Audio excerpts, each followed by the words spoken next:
말씀입니다. 진노의 아들에게 하나님께서 하늘에서 수직적인 믿음을 내리시고 또한 수평적인 자비를 실천하게 하신다라는 이야기까지 나누었습니다.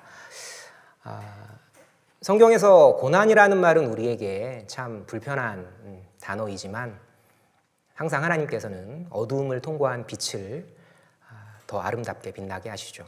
우리의 믿음이 빛을 발하게 되는 때도 배경색이 어두움인 고난 가운데에서, 하지만 그것은 그냥 죽음으로 끝나는 고난이 아니라 반드시 생명을 잉태한 어둠이자 생명을 잉태한 고난이다라는 것을 성경의 많은 믿음의 선배들은 우리에게 확증시켜 줍니다.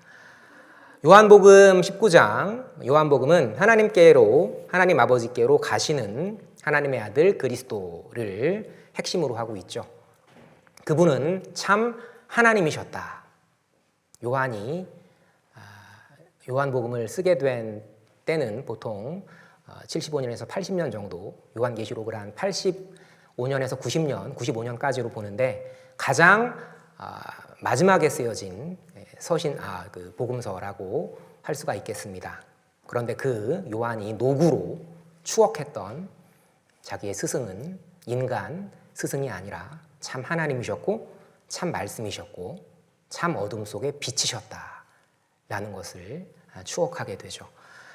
아들의 순환, 이 고난의 십자가에서 하나님은 새 창조의 새 가족을 만들어내십니다. 그 이야기를 성령 하나님께서 열어주시는 만큼 전하도록 하겠습니다.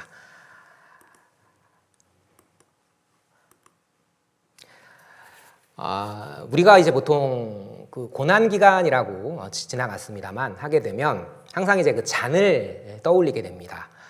마태복음과 마가복음과 누가복음에 공통적으로 나타나 있는 참 우리가 이해되지 않는 모습이죠. 하나님의 눈물, 예수님의 눈물. 총 신약에는 예수님의 눈물이 3번 기록이 되어 있고 구약에는 하나님의 눈물이 1번 기록되어 있는데 어떤 맥락에서 성령 하나님께서는 그 내용을 실으셨을까? 참 우리는 이해되지 않습니다. 예수께서 지나가기를 바라셨다라고 했던 그 잔에는 과연 무엇이 담겨 있었을까?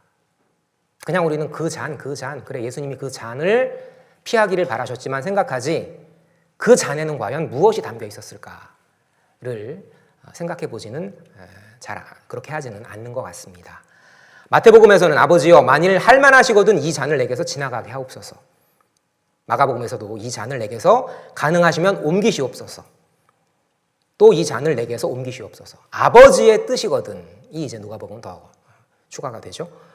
아버지 하나님께서 이 잔을 제발 옮겨주시기를 바랬던, 하지만 예수님 말씀이죠. 나의 뜻대로 마옵시고 아버지의 뜻대로 하옵소서. 그 잔에는 말씀이 담겨져 있습니다. 시편 16편 5절에는 나의 잔의 소득 여호와 하나님이라는 표현이 있는데요. 예수님은 이제 그것을 잃어버리신 거죠. 복된 잔이 아니라 저주의 잔을 받으신 겁니다. 하나님 나라 통치 언약인 율법 언약이 복과 저주의 방식으로 하나님 나라를 다스리신다. 우리가 잘 알고 있는 내용이지만 우리는 당연히 마땅히 저주를 받아야 하는데 우리가 받아야 될 저주를 예수께서 대신함으로 우리는 복을 누리게 된다. 이것이 복음이죠. 그 나의 잔의 소득 여호와 하나님을 이루신 예수는 오히려 그 대신에 모든 나라가 받을 진노의 술잔, 이것이 이제 예레미야 25장에 나와 있는 표현입니다. 그 잔에는 무엇이요? 하나님의 진노가 담겨져 있었다라는 거죠. 여호와 하나님이 아니라 나의 잔의 소득이 아니라 진노가 담긴 그 잔을 예수님은 피하고 싶으셨던 겁니다. 그런데 하나가 더 있습니다. 그 진노의 가장 무서운 형태는 우리가 보통 삼위 하나님이라고 이야기를 할 때 그 세 분 간의 아름다운 연합, 하나이지만 셋이시고 셋이지만 하나이신 우리가 이해할 수 없는 그 영광된 모습이 깨어지는 것, 그 아름다운 관계가 깨어지는 것, 하나님의 진노보다 더 무서운 것은 그 진노의 가장 무서운 형태인 아버지로부터의 외면, 곧 사랑의 관계가 끊어지는 단절. 그 잔에는 하나님의 진노가 담겨 있었고 그 잔에는 삼위 하나님으로부터 끊어지시는 예수님의 그 단절, 그 두려움이 담겨 있었던 거죠. 지나서 옮겨지길 바라신 그 잔에 담긴 것은 하나님의 진노, 또 삼위 하나님과의 단절, 이 두 가지였습니다. 참 아들이 진노를 받으심으로 모든 진노의 자녀에게 평화가 임하고 참 아들의 단절로 인한 그 두려움의 고통이 진노의 자녀의 하나님과의 화목을 가져오게 됩니다. 유대인들이 정말 읽기 싫어하는 구절이죠. 지금도 유대인들은 이 구절을, 이 장을 보지 않습니다. 그게 이사야 53장, 이사야 53장 말씀이죠. 메시아는 이런 모습이 아니야. 고운 모습도 없고 아름다운 풍채도 없고 사람들에게 멸시를 받아서 시름을 당할, 버림을 당할 그런 메시아는 메시아가 아니야. 이사야 53장 찢어버려, 그런 거. 하지만 우리에게는 너무나 귀한 말씀이죠. 그의 찔림은 우리의 허물 인함이요 그의 상함은 우리의 죄악을 인함이라. 그가 징계를 받음으로 우리가 평화를 누리고 그가 채찍에 맞음으로 우리가 나음을 입었도다. 이 말씀이 뭘 나타낸다고요? 하나님의 공의. 죄를 결코 용납지 않으시는 하나님께서는 반드시 그 죄를 끝까지 찾아 물으십니다. 이 율법과 죄에 대한, 다시 강조합니다, 튼튼한 계단이 없으면 은혜는, 그저 은혜뿐인 은혜는 수많은 영적 한센병자를 낳게 되는 거죠. 왼다리가 잘려나가도 잘려나가나 보다. 오른팔이 썩어가도 썩어가나 보다. 아니요. 한 머리이신 그리스도와 함께한 하나님의 지체는, 한 지체가 고통을 겪으면 모든 지체가 함께 고통을 받고, 한 지체가 영광을 얻으면 모든 지체가 함께 즐거워하는 함께이지 결코 따로따로가 아닙니다. 이 공의의 하나님은 죄를 끝까지 찾아 물으시되 그 모든 죄악을 머리이신 예수님께 담당시키신 거죠. 유대인들은 그토록 읽기 싫어했지만 하나님 나라 언약을 소망하는 우리에게는 너무나 귀한 복과 저주를 그리스도께서 완성하신 그 내용이죠. 지난 시간에도 제가 띄웠던 내용입니다. 우리가 왜 구원을 확증할 수 있느냐? 아버지는 너무나 어마어마한 걸 거셨습니다. 우리가 아직 죄인 되었을 때에 그리스도께서 우리를 위해 죽으심으로 하나님께서 우리에 대한 자기의 사랑을 확증하셨느니라. 두 번째 시간에 우리가 살피게 될 요한복음 19장은 크게 사형 선고를 받으신, 또 십자가에 못 박히신, 또 예수님의 옷, 예수님의 가족, 그리고 예수님의 죽음까지 참 아들, 참 왕, 그리고 새 가족, 새 생명, 이 네 가지를 키워드로 죽으시고 장사되시는 19장, 그리고 그 상위 제목으로는 아버지께로 가시는 과정을 함께 살펴보도록 하겠습니다. 19장 1절에서 22절까지는 이제 예수님께서 사형 선고를 받으시는 그 과정이 나오죠. 참 아들이신 그분께서 사형 선고를 받으셨기 때문에 우리 가운데 소망이 있게 되는 그 원리입니다. 빌라도가 이야기합니다. 나는 그에게서 아무 죄도 찾지 못하노라. 이걸요 18장 38절, 19장 4절, 그리고 6절에서 세 번씩이나 반복을 합니다. 빌라도가 보기에 유대인들이 지금 저 예수라는 약간 정신이 이상한 사람을 데려왔는데, 정신은 이상한데 로마 제국의 해가 될 것 같지는 않아. 그리고 특히 세 번째 빌라도가 거절할 때 유대인들이 이렇게 이야기를 하죠. 그 대제사장, 예수님을 죽이려 했던 그들이, 그는 자기가 하나님의 아들이라고 감히 칭했다. 구약의 율법에는 그런 자들은 죽이게 되어 있다. 그러니까 그를 죽여달라.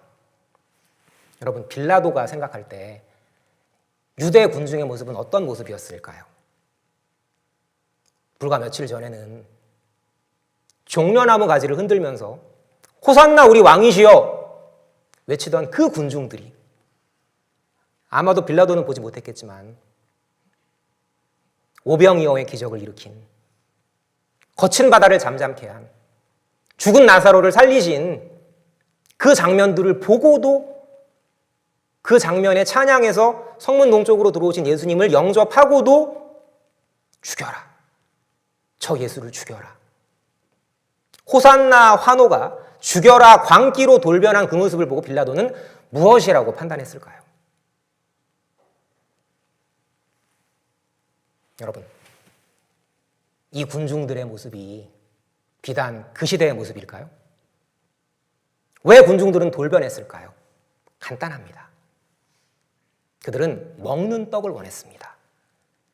내 삶을 배부르게 할 떡을 원했습니다. 하지만 예수님은 영생의 떡을 말씀하셨죠. 하나님의 나라는 이 땅에 너네들의 물질적인 세속적인 욕구를 채워주기 위한 것이 아니라 어둠 속에 피어나는 빛, 죽음 속에 피어나는 생명, 보이지 않는 영원한 하나님 나라. 무슨 소리야? 대중들은 실망했던 거죠. 기대가 컸던 만큼 그들은 실망했던 겁니다. 우리 그런 얘기 보통 많이 하죠. 사랑이 그 기대를 저버리게 되면 증오로 바뀐다라고. 딱 그 모습입니다. 예수님은 그 빈잔에 그 진노보다 더 두려운, 예수님이 진정 동족으로 하나님의 가족으로 사랑했을 그들로부터의 단절을 겪으신 거죠. 12절입니다. 이러함으로 빌라도가 예수를 놓으려고 힘썼지만, 왜? 하나님의 아들이라고 하니까. 로마인들은 많은 신상을 집에 모셨거든요. 어쨌거나 신이에요. 신일 가능성이 높아요. 그런 자를 죽였다가는 내가 덤태기 쓸 거다. 그 생각을 했던 거죠, 빌라도는. 힘썼으나 유대인들이 소리질러 이르되 이제는요 하나님 나라까지 팔아먹습니다. 무슨 얘기를 하냐면, 유대인들이 소리질러 이르되 이 사람을 놓으면 빌라도 너는 카이사르 로마 황제 티베리우스의 충신이 아니야. 넌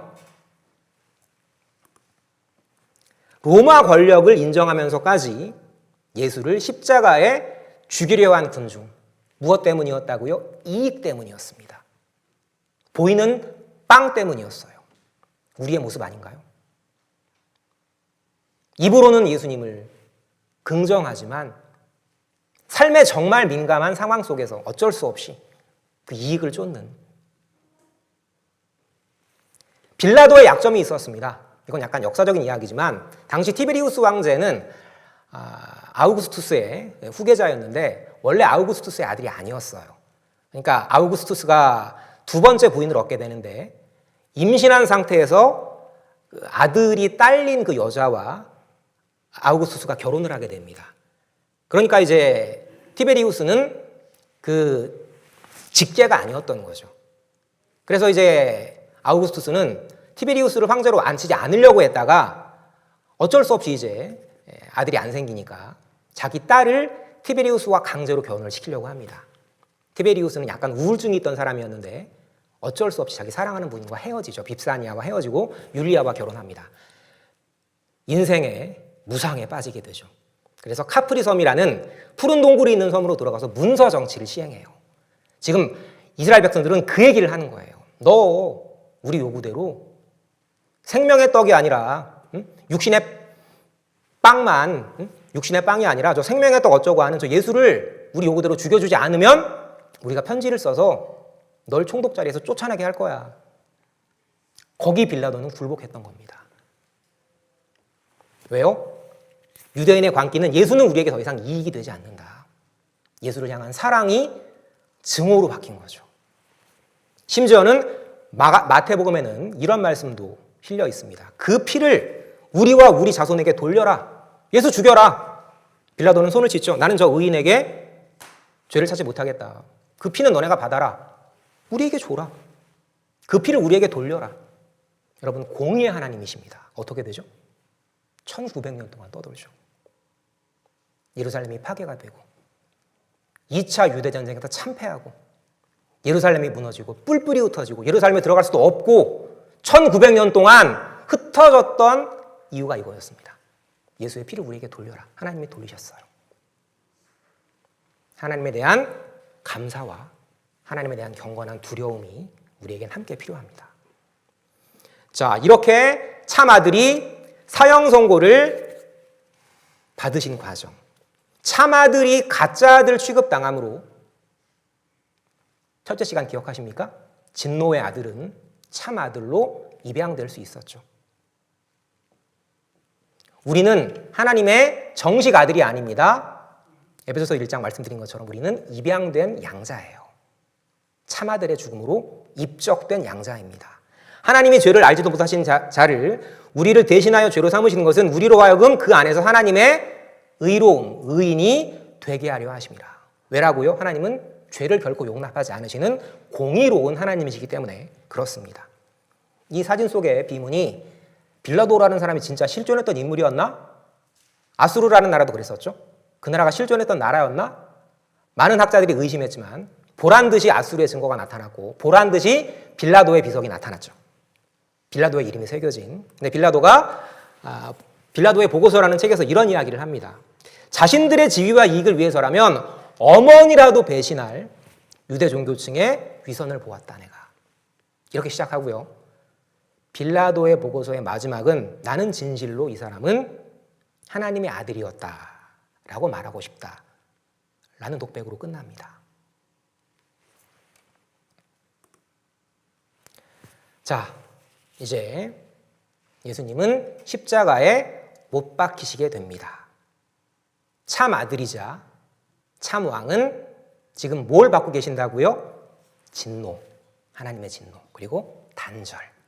지금 그 잔을 받고 계신 중입니다. 그 잔은 어떤 잔이었다고요? 우리가 받아야 될 잔이었습니다.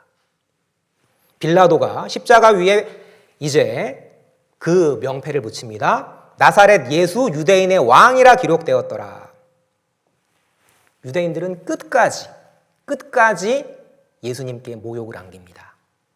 이게 유대인 이야기라고요? 아니요. 우리 내면에 이익을 향해 꿈틀대는 옛사람의 소욕을 말하는 거죠. 겉으로는 경건한 척, 속으로는 계산기를 두드리는. 그러니까 아버지의 긍휼이 우리는 필요한 존재죠. 예수는 우리 왕이 아니야. 하나님의 도구였던 빌라도는 아니야. 너희 왕, 유대인의 왕이 맞아. 자, 21절입니다. 유대인의 대제사장들이 빌라도에게 이르되 유대인의 왕이라고 쓰지 마라. 저 인간은 유대인의 왕이 아니다.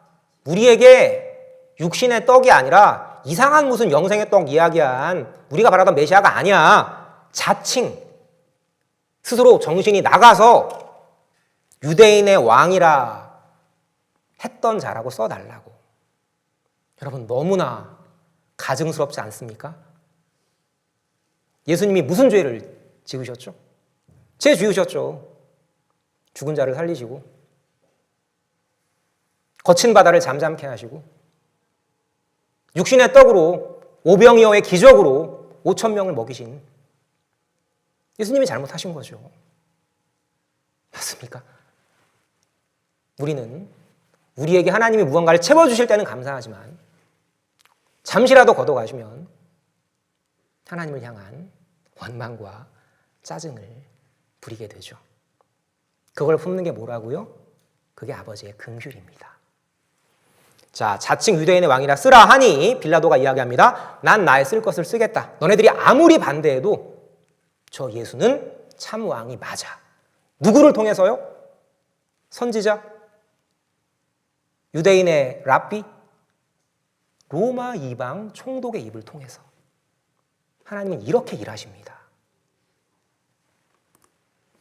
하나님의 나라의 왕 예수는 그 누가 유대인이 부인하려고 해도 다르니 로마인을 통해서 선포하시죠. 통치하시는 그의 백성과 나라.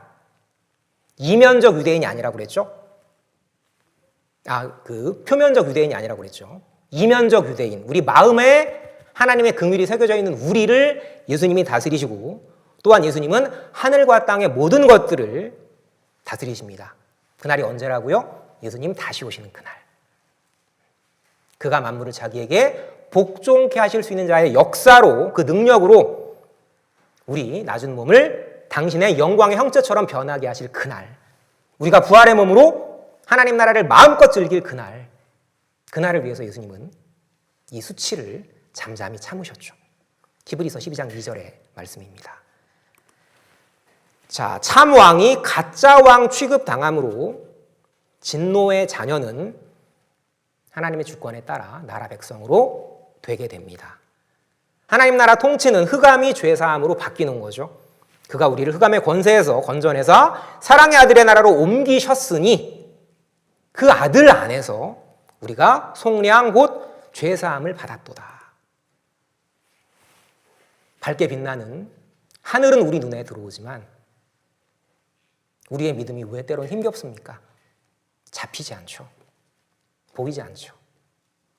육신의 떡을 원했던 유대인들 잘못 없습니다. 원래 인간은 그렇게 본질상 진노의 자녀입니다. 우리에게는 다만 그런 힘든 시험을 안 주셨을 뿐이죠. 그런데 왜 믿음이 가치롭다고요? 보지 못하기 때문에.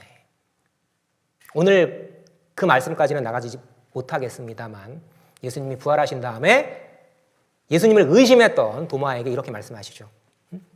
넌 나를 보고서 믿니? 그런데 보지 못하고서 믿는 그들은 더 복될 거야. 둘 다 하나님의 자녀입니다.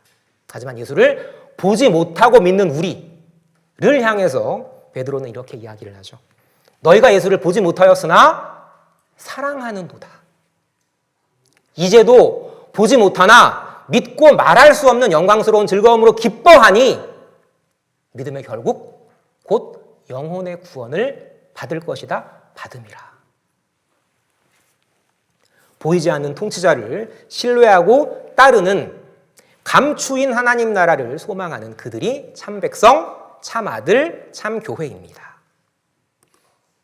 19장 23절부터 30절까지는 예수님의 옷 이야기가 나오고요. 드디어 제가 이제 목모아 강조하고 싶었던 가족 이야기가 나옵니다. 왜 예수님은 하고 많은 장소 가운데에서 십자가에서 새 언약의 새 가족을 선포하셨을까? 결론부터 말씀드리면 십자가는 하나님 나라의 용서를 뜻하는 거죠. 서로 인자하게 하며 서로 불쌍히 여기며 서로 용서하기를 네 의지로 아니라 하나님이 그리스도 안에서 너희를 용서하심 같이 하라. 그 너희가 누구라고요? 하나님 나라 가족. 예수님이 십자가에서 그 십자가 용서 아래에서 이루신 한 가족. 우리는 그렇게 자비의 법을 실천하게 됩니다. 자, 군인들이 예수님의 몸을 십자가에 못 박고 23절에는 그의 옷을 취하고요. 그 뒤에는 속옷도 취하니. 여러분 혹시 그거 아십니까?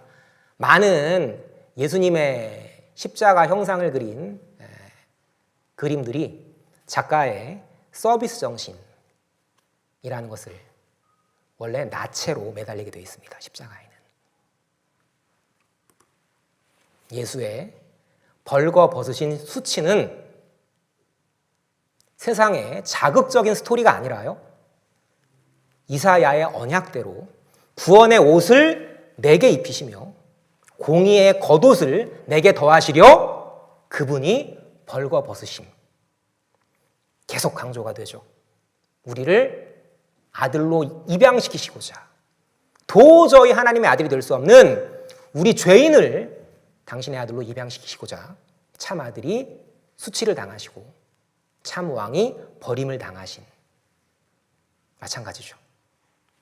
우리를 입히시려 그분이 벗으셨습니다. 우리를 강하게 하시려 그분이 약해지셨습니다. 우리를 부요하게 하시려 그분이 가난해지셨습니다. 여러분, 이 복음에 심장이 뛰지 않으면 그건 그냥 말씀이죠. 그냥 논리적인 말씀입니다. 생명의 말씀은 이 복음에 애통해 하게 되는 성령의 역사죠. 26절부터 27절까지는 예수님이 이상한 말씀을 하십니다. 소위 이제 가상칠언이라고 하죠. 그 십자가 위에서 예수님이 말씀하시는 과정에서 어머니께 이렇게 말씀하십니다. 여자여. 좀 이상하지 않습니까? 어머니인데, 그래도 육신의 어머니인데. 이러한 무례를 예수님이 한 번 범하셨던 건 아니었어요. 이전에도 예수님의 첫 기적, 요한복음에 등장하는 예수님의 첫 기적, 가나의 혼인잔치 때 그 물이 예수님의 피를 상징하는 포도주로 바뀌게 된 그 기적에서도 여자여 이렇게 말씀하시죠. 이건 예수님이 결코 부모에 대한 공경의 마음을 품지 않으신 게 아니라 마리아를 조금 어려운 말로 제3자로 객관화시켜서 제자로 부르신 이 교회의 구성을 의도한 말씀입니다. 여자여 곧 내 제자여 보소서 아들이니이다 하시고, 또 그 제자, 여러분 혹시 끝까지 예수님 십자가 곁에 따라갔던 제자가 누군지 아십니까? 성경에 명확하게 나와 있지는 않지만 요한일 것이다. 그 사랑하시는 제자 요한일 것이다 라고 추측을 하죠. 그 제자에게 이르시되 보라 내 어머니라 하신대, 그때부터 그 제자가 자기 집에 모시니라. 여러분, 이 말씀이 예수님께서 참 효성이 극진하셔서 자기 육신의 어머니를 저렇게 잘 끝까지 사랑하는 제자에게 맡기셨구나. 예수님이 십계명의 그 부모 효도에 대한 계명을 잘 지키셨구나. 그러니까 너네들도 육신의 부모에게 잘 섬겨. 물론 그것도 있겠죠. 근데 더 중요한 게 있습니다. 뭘까요? 십자가 아래 새로운 가족입니다. 용서받은 자로서 성령의 감동으로 지체의 허물을 용서하게 되는, 다시 한번요, 서로 인자하게 여기며 서로 불쌍히 여기며 서로 용서하기를 하나님이 그리스도 안에서 너희를 용서하심 같이 하라. 그 십자가 아래에서 서로 용서하는 공동체, 서로 긍휼히 품어주는 공동체. 곧 요한은 자기 형이었던 야고보를 잃게 됩니다. 예수님만 알고 계셨죠.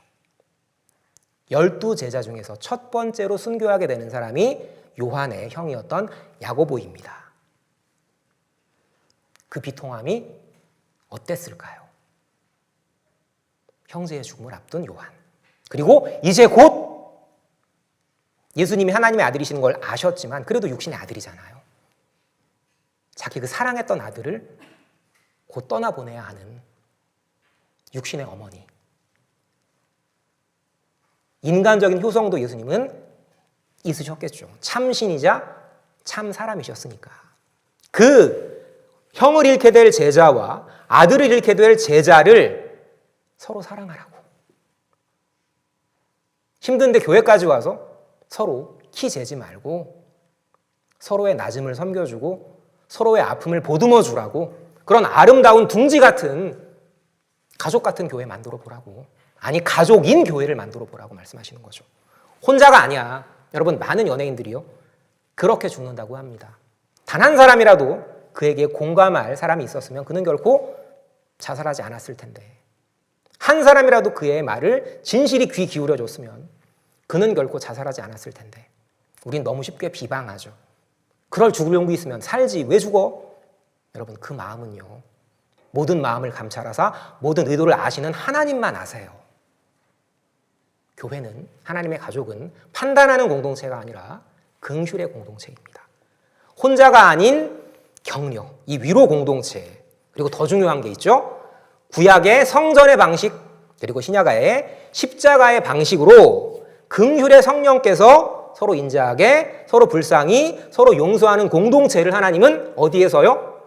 그 많은 기적의 장소가 아니라 가장 초라한, 가장 비통한 십자가에서 두 제자를 아들이여 어머니라 묶어주신 거죠. 그 말씀 기억하실 겁니다. 누가 나의 어머니고 누가 나의 형제이냐.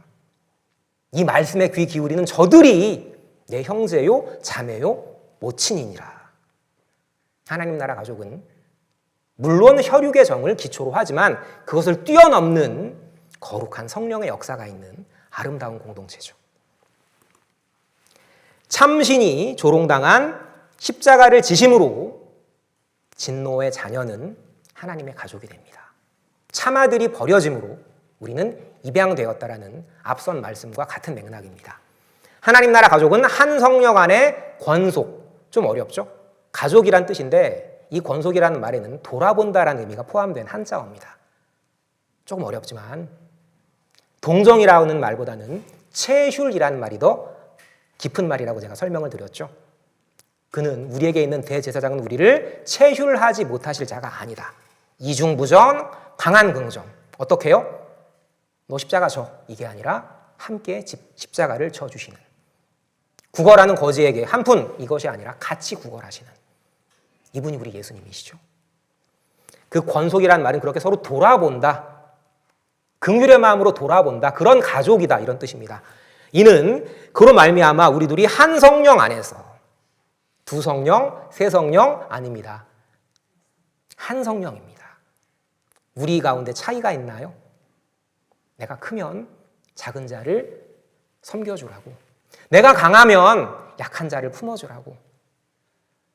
그 마음이 하나님의 가족을 이루시는 성령의 역사죠. 우리 둘이 한 성령 안에서 아버지께 나아감을 얻게 하려. 이 우리 둘이라는 말은 좀 낯섭니다. 이 에베소 교회 바울의 편지를 받았던 이들은 유대파와 헬라파로 갈라져가지고 싸우고 있었습니다. 그런데 예수님은 바울의 입을 통해 말씀하시죠. 십자가로 그 담을 헐어버리셨다. 하나 되게 하셨다. 이것이 복음의 능력이죠. 그러므로 이제부터 너희는 외인도 아니요 나그네도 아니요 오직 성도들과 동일한, 아마 이 성도라는 말에는 앞에 나와 있는 하늘과 땅을 통일하신 그 맥락이 포함되어 있지 않을까 생각합니다. 그 하늘과 땅의 모든 성도들과 동일한 시민이요 곧 하나님 나라 백성이요 하나님의 권속 가족이라. 어디 안에서요? 한 성령 안에서. 이 그림 아실 겁니다. 최후의 만찬 그림이죠. 여기서 그림이 좀 작지만 약간 비스듬하게 베드로의 말에 귀 기울이고 있는 사람을 아마 요한일 것이라고 추측을 합니다. 요한은 성경에 명확하게 나와 있지는 않지만 상당수 학자들이 굉장한 야심가였을 거라고 추측을 합니다. 그 근거로 첫 번째는 형과 함께 가장 먼저 순교했던 형 야고보와 함께 보아너게 우르의 아들이라는 호칭을 예수님께 자랑스럽게 받았죠. 예수님을 영접하지 않는 저 사마리아인들을 한 번에 쓸어버리시죠. 막 이런 얘기까지 했었던 다혈질이 아니었을까라고 추측을 합니다. 또 이제 굉장히 권력지향적인, 심지어는 어머니까지 동원해서 예수님 나중에 영광의 그 자리에 앉으시면 저 형이랑 저를 예수님 좌우 자리에 앉혀주시죠. 이거 가지고 또 이제 제자들이 노발대발 싸웠죠. 언제까지요? 내일 예수님 돌아가시는데 그때까지도 싸웁니다. 그게 우리 모습이죠. 자, 그런데 하나님은 일종의 브레이크를 걸어 놓으신 거죠. 요한의 다혈질, 요한의 그 권력 지향성, 그걸 아셨습니다. 그래서 요한은 막 나갈 수가 없었던 거죠. 쉽게 말하면 성질대로 살 수가 없었습니다. 왜요? 하나님의 브레이크, 스승의 모친을 모셨기 때문에. 아무리 막 나가는 인간이어도 존경하는 스승이 마지막 부탁으로 남기신 어머니인데 잘 모셔야 하지 않겠습니까?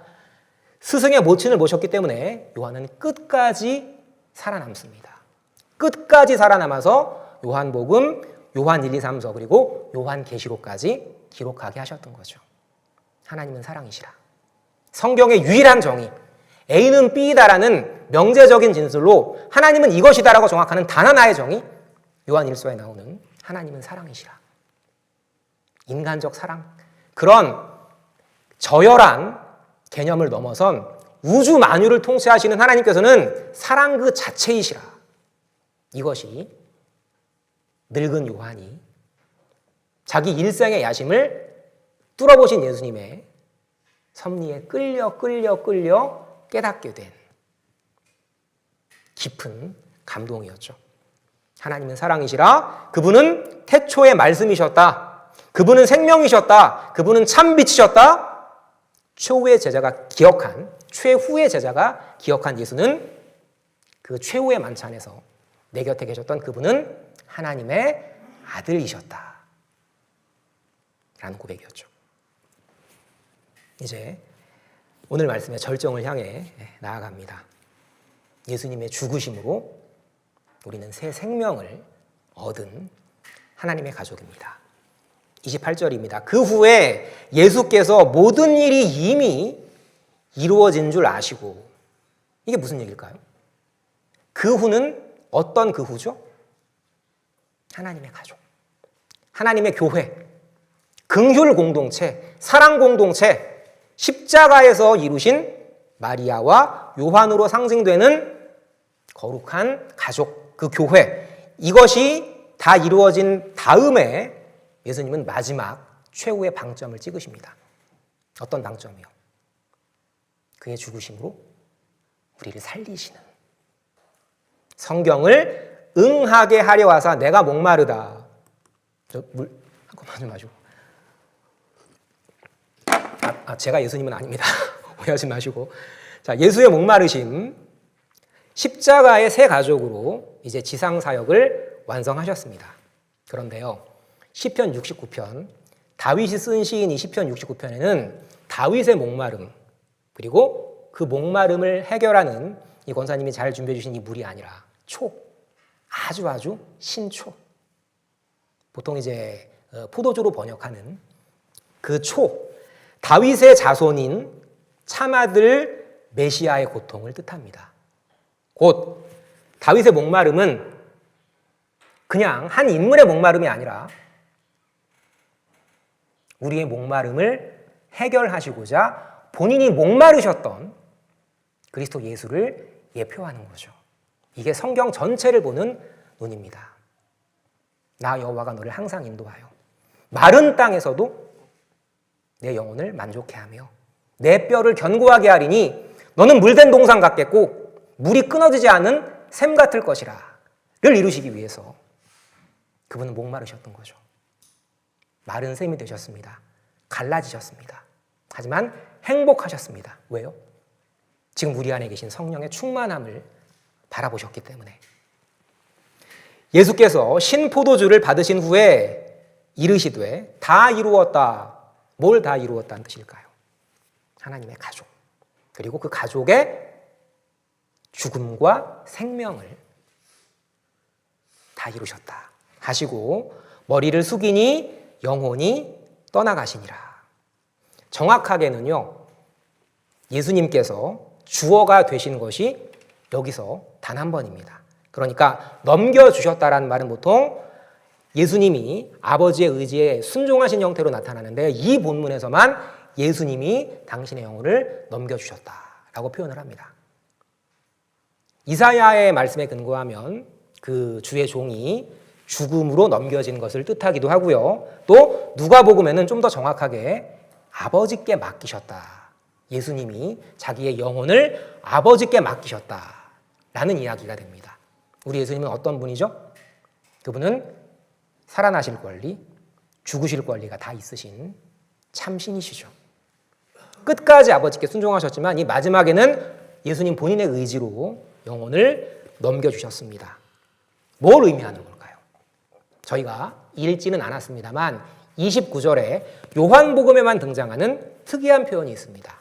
우슬초죠. 이 우슬초는 일종의 붓 같은 것으로 생각하시면 됩니다. 언제 쓰였을까요? 출애굽 때, 출애굽기 12장에서 유월절 어린 양의 피를 문설주에 바르면, 양쪽 문 기둥에 바르면 그 죽음의 천사가 그 집만은 점핑했던 거죠. 그게 유월절입니다. 그 우슬초에 바르신 피. 여러분, 그 양쪽 기둥이 뭘 의미하는 걸까요? 나무죠? 양쪽 기둥 나무입니다. 십자가도 나무이죠. 곧 쉽게 말씀드리면 유월절 어린 양의 피를 출애굽기는 언약하고 있고 그 출애굽기 언약에 따라서 예수님은 우슬초에 당신의 피와 같은 포도주를 받으신 거죠. 성경은 조금 어렵지만 아주 정교한 상징 구조를 이루고 있습니다. 어렵지만 조금 더 묵상해 보시면 정말 짙은 여운을 남기는 말씀이죠. 유월절 어린 양의 피, 포도주 언제였죠? 우리 얼마 전에 이제 성찬식 했습니다만 그 피는, 그 새 언약의 피는 예수님의 이 역사를 예표하는 말씀이었죠. 우슬초는 문설주와 십자가에 그리스도의 보혈을 발랐던, 포도주를 발랐던, 포도주를 받으셨던 그 도구이고요. 이것은 성전과 십자가의 그 영원한 제사를 완성하신 그리스도를 예표하고 있습니다. 그렇게 떠나가셨습니다. 하지만 우리에게 참신과 아들이 십자가의 어린 양, 그 보혈을 흘려주심으로써 우리 진노의 자녀는 영원한 생명을 얻게 됩니다. 이 모든 과정을 압축해서 단 한 단어로 은혜라고 하는 거죠. 너희가 그 은혜를 인하여 믿어서가 아니라 너희가 그 은혜를 인하여 믿음으로 말미암아 구원을 얻었나니 이것이 너희에게서 난 것이 아니요 하나님의 선물이라. 오늘 말씀을 관통하는 그 믿음이라는 단어는 다시 말씀드립니다. 하나님의 선물입니다. 하나님 나라 생명 긍휼의 사랑으로 우리는 본질상 진노의 자녀였더니 아까 읽었던 말씀이죠. 바울이 긍휼이 풍성하신 하나님이 우리를 사랑하신 그 큰 사랑을 인하여 도저히 사랑할 수 없는 아들, 도저히 사랑할 수 없는 진노의 자녀. 그런데 당신이 창세전 그리스도 안에서 언약하신 한 이름 한 이름들이기 때문에 사랑할 수 없는 자를 끝까지 사랑하시는 아픔. 예수님이 요한복음에서 그렇게 말씀하시죠. 예수께서 세상을 떠나 자기가 아버지께로 돌아가실 때가 이런 줄을 아시고 세상에 있는 자기 사람들을 사랑하시되 야, 넌 안 되겠다. 탈락. 이게 아니라 끝까지 사랑하시니라. 그것이 그 큰 사랑입니다. 그 큰 사랑을 인하여 허물로 죽은 우리를 그리스도와 함께 살리셨고 일으키셨고 앉히셨다. 우리는 지금 믿음으로 하늘 보좌에 앉아 있다. 이것이 에베소서를 관통하는 중요한 믿음이죠. 너희는 은혜로 구원을 받은 것이라. 저희 가운데에는 죄와 사망의 법이 아닌 생명의 성령의 법이 그리스도의 심장으로 뛰고 있습니다. 아담 코에 하나님이 후 하고 생기를 불어넣으셨죠. 그리고 에스겔서에서 아실 겁니다. 그 마른 뼈 같은 그 군대들, 그 마른 뼈에 힘줄이 돋고 살이 돋고 가죽이 입혀지고 제일 마지막에 뭐죠? 생기. 그 생기. 아담의 코에 불어넣으셨던 생기. 마른 뼈를 하나님의 군대로 만드셨던 그 생기. 그리고 그 생기라는 단어가 똑같이 요한복음 20장에 쓰여집니다. 부활 승천하신 예수님께서 그 승천하시기 전에 부활하신 몸으로, 그 부활한 몸으로 두려워하던 제자들 앞에 나타나셔서 당신을 증거하시죠. 그리고 부활하신 다음에 비로소 제자들을 형제라 부르십니다. 그 하나님 나라 가족에서 예수님께서 후 하고 숨을 내쉬면서 성령을 주셨다. 요 생기, 숨 내쉬심, 요 세 단어는 같은 단어입니다. 왜일까요? 왜 같은 단어일까요? 이때 예수님이 제자들에게 숨을 내쉬면서 주신 성령은 지금 우리 가운데 계시지 않을까요? 아담에게 불어넣으셨던 생기는 우리 가운데 계시지 않을까요? 마른 뼈를 여호와의 군대로 만드셨던 그 생기는 우리 가운데 지금 계시지 않을까요? 동일한, 아까 읽으셨죠? 한 성령이십니다. 우리 가운데 역사하고 계시고 반드시 우리를 하나님 나라로 이끄실 겁니다. 그 그리스도의 심장이 뛰는 따뜻한 신비, 긍휼의 아들, 생명의 가족, 그것이 참 아들의 가족, 교회입니다. 예수님을 우리는 사랑하게 되는 거죠. 예수님을 사랑한다고 하면서 그분의 말씀은 사랑하지 않는다면 저는 지금 말씀에 따라 살아야 한다를 말씀드리는 것이 아닙니다.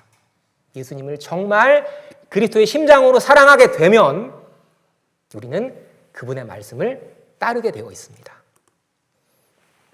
첫 창조와 새 창조는 하나님 나라 가족, 첫 창조의 시작은 아담과 하와로 구성된 하나님의 가족이었습니다. 새 창조의 시작도 예수님을 영접한 삼위 하나님의 일하심에 따라 예수님을 영접한 하나님의 가족이 바로 새 창조의 시작이었죠. 아까 읽었던 말씀입니다. 그리스도의 사랑이 우리를 강권하시는도다. 그가 죽으심은 그들 자신을 위하여 살지 않고 오직 그들을 대신하여 죽었다가 다시 살아나신 이를 위하여 살게 하려 하심이라. 어떤 말씀일까요? 예수님이 우리에게 마지막으로 명령하신 그 말씀 2번 반복하십니다.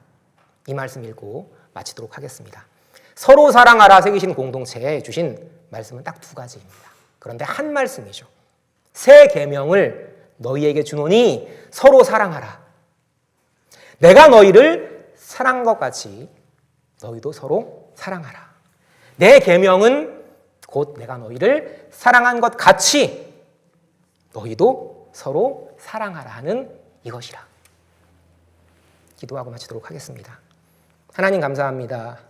우리 가운데 주신 새 언약의 신비가 인생의 온갖 흔들림 속에서 나침반처럼 상마좌우로 흔들리지만 그 신비로 역사하시는 성령께서 늘 우리와 함께 하셔서 위로부터 임하는 믿음을 받게 하시고 또한 옆으로 퍼지는 하나님의 사랑을 인도하심을 오늘 말씀을 통해 깨닫게 하시니 감사합니다.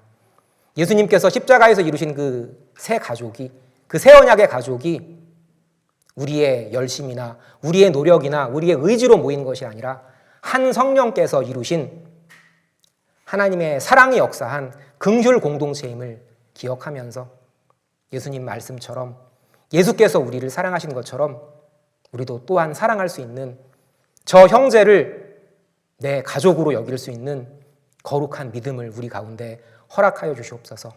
새 창조의 말씀처럼 서로 화목하게 성령 하나님께서 역사하여 주시옵소서. 오늘도 하나님 나라를 이루시는 또한 우리에게 참 아버지를 모신 한 가족이 되게 하시는 거룩하신 예수님 이름으로 감사하며 기도드립니다. 아멘.